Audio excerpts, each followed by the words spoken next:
Bonjour à toutes et à tous et bienvenue dans un nouvel épisode de Portrait du Grand Est. Aujourd'hui, nous partons à Toul pour découvrir un homme qui a transformé le bois en art.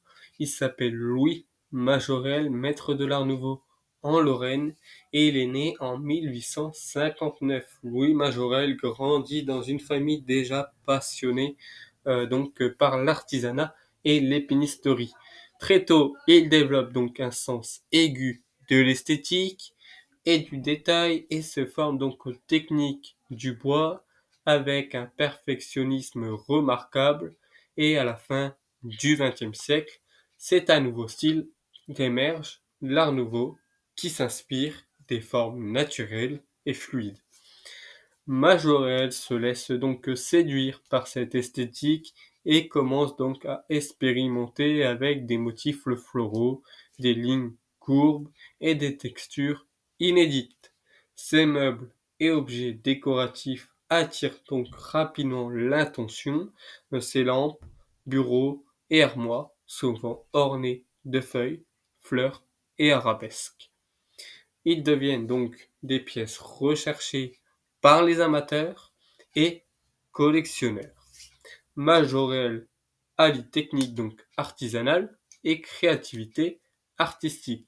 Il crée donc des œuvres uniques et Majorel donc devient un acteur clé de l'école aux côtés d'Émile Gallet et d'autres artistes. Ensemble, ils font donc de Nancy un centre artistique majeur pour l'art nouveau en France et leur collaboration mêle donc mobilier, verrerie et architecture pour créer donc un art un peu total où chaque détail est pensé pour émerveiller. Parmi ces pièces les plus célèbres, des bureaux en bois sculpté, des commodes aux lignes organiques et des lampes aux motifs floraux délicats. Majorel donc repousse ses limites du bois et de la ferronnerie, innovant avec des techniques donc et des matériaux nouveaux.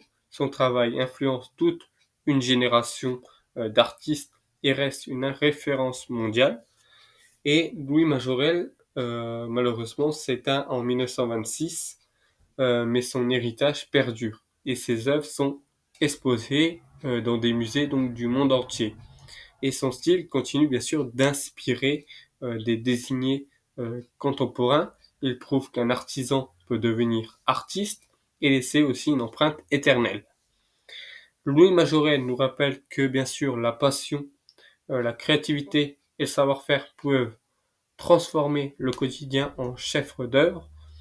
Et je vous dis merci d'avoir suivi ce portrait du Grand Est.